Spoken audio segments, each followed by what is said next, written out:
Hey guys, thanks for tuning in. I did take a small break, about a month, just to focus on some other things, but I am back. Just want to say appreciate you guys stopping back in my channel. Today's story is about a couple that are on a cruise ship that encounter some weird things, so hope you like it, and hit that like button. Thank you. I popped my head up suddenly, a splash of cold water waking me from my brief nap. I had been lulled to sleep by the sound of the ocean and the gentle swaying back and forth of the cruise ship traveling to the idyllic Gulf. My chair sat at the edge of the upper deck pool, and I sat up to see who had rudely interrupted my respite. That's when I saw Lucia treading water, a mischievous expression on her tanned face, brown hair plastered to one side by the pool water. "Are you planning on sleeping the whole trip, Grayson?" she said with the mock concern, splashing me once more with a handful of chlorinated water.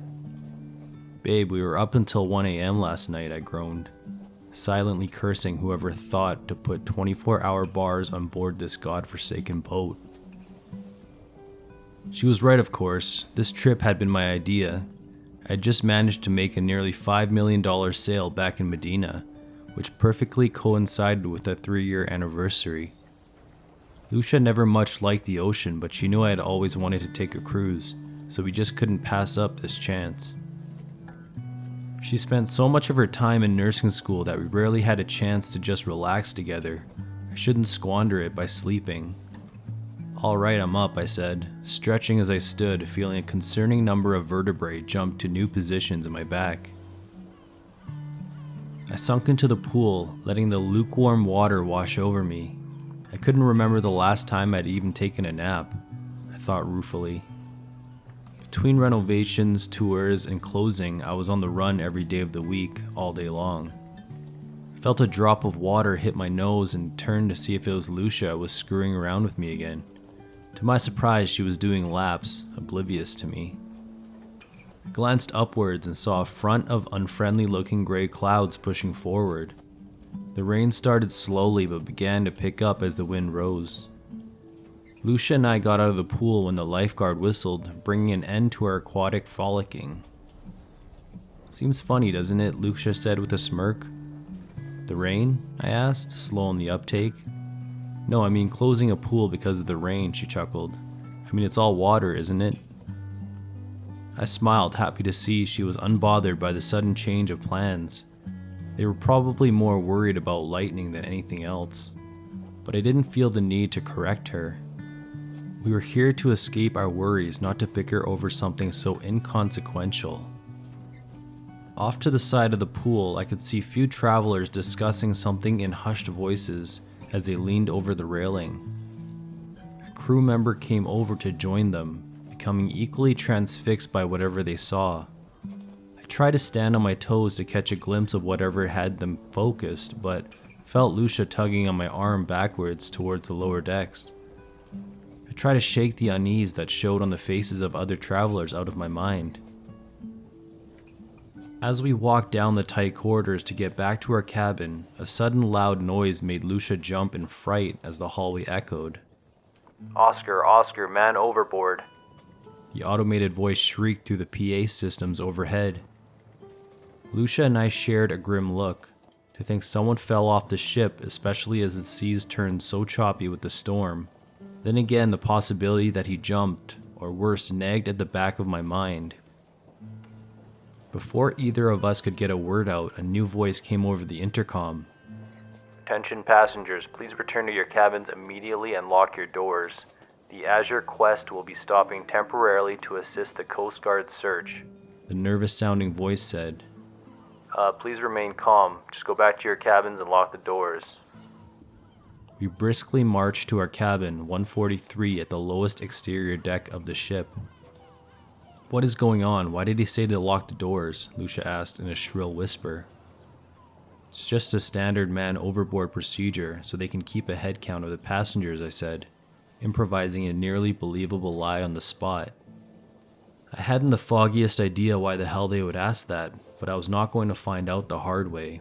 We stepped into our tiny one-bed cabin and sat down, staring at each other blankly. Well, I guess I'll take a shower since we probably aren't going to do any more swimming for the day, my wife said, turning to the bathroom. We could go swimming with whoever that guy is, I joked, gesturing to the dinner plate-sized porthole across from the bed. Lucia turned and looked at me, and that's when I realized she was crying silently. I felt my mouth go dry as I understood that she was genuinely worried about this. Hey Lucy, I was just trying to lighten the mood, I said, approaching to wrap an arm around her shoulders. She pushed me away gently and said, "It wasn't funny, someone could be dead." I opened my mouth to defend myself but realized she was right. Without another word, she turned and entered the bathroom. I laid back on the bed, cursing my own stupidity. Why do you always have to talk faster than you think? I'll be sleeping on the floor tonight. I allowed the sounds of the shower running and the rain splattering against the round window to hypnotize me back into a restful state. I could faintly hear the motors of boats and what I guessed to be a helicopter overhead. The response time of the Coast Guard is refreshingly quick, I guess. I had incorporated these noises into the relaxing rhythm I was drifting off into when a sudden sharp thud reverberated through the walls. It felt almost like it came from a cabin nearby, like someone slammed the door. After a few more sudden thuds, I heard the unmistakable sound of a woman screaming. My mind filled in the blanks, and I rolled my eyes as I laid back down. At least someone's having a good time. With the newfound silence, I tried in vain to get comfortable again, but at random intervals, sporadic thuds would interrupt my progress. I walked over to the porthole and gazed out at the gray seas reflected by an equally dark sky. I could still faintly hear the engines of the search vehicles, but still couldn't see where they were coming from. I was gazing absently out when once again I heard a sharp bang, but this time from much closer. I could feel it through the thinly carpeted floor in front of me like it was right below me. I felt frozen by sudden fear, trying to imagine what I was hearing. That's when something happened that made my stomach drop to the floor with the shock. A hand slammed against the porthole in front of me. I jumped back, my soul leaving my body as the clammy, gray hand pounded against the glass.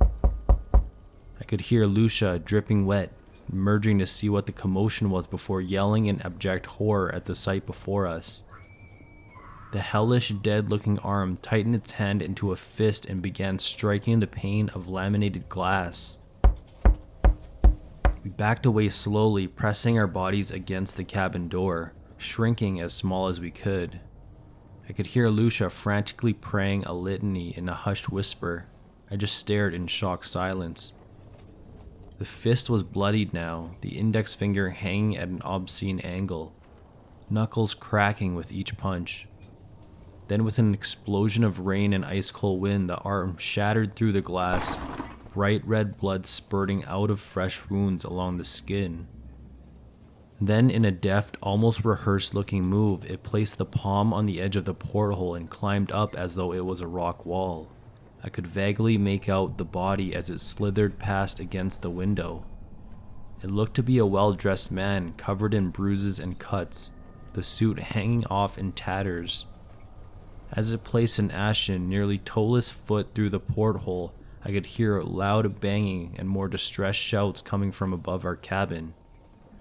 This thing is climbing up the side of the ship. I looked over at Lucia, her face a mask of disgust and fear, and at that moment I knew what I had to do. I ran forward, swallowing down my own terror and dread, letting out a shrill battle cry as I thrust my right hand out like an amateur football player within feet of the end zone. I felt my hand slam into the ankle of the waterlogged zombie creature and felt the squishy pale fresh slug off my touch, my palm stopping against the cold tibia.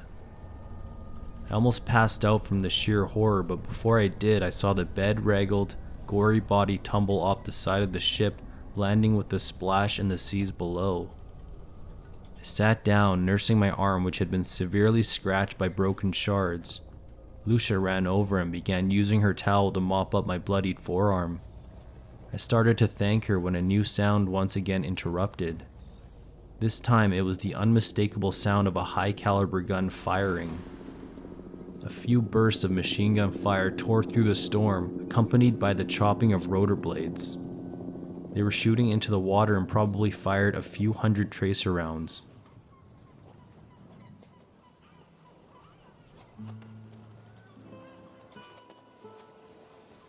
When the lockdown was lifted by the captain, we were moved to a new cabin.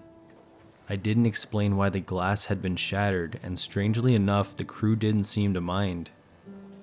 Apparently, the Coast Guard has been unable to recover the body, and they claimed it had been a suicide. As for the gunfire, the captain explained to a gathering of concerned guests that there was coincidentally a speedboat that was approaching, which the guard claimed to have reason to suspect as pirates. The fire we heard was merely warning shots, nothing to fear. We haven't shared the story with anyone. It seems so unbelievable, but I don't think that the thing was human. I felt an instinctual fear of that thing, whatever it was. It was able to punch through the ship's porthole. Those are made to withstand immense pressure. They told us to lock the doors, but I don't think that would have made a huge difference if it got on board. I know we are just lucky to have survived, but I just wish I could forget how that soggy, wet skin felt as my hand pushed through it.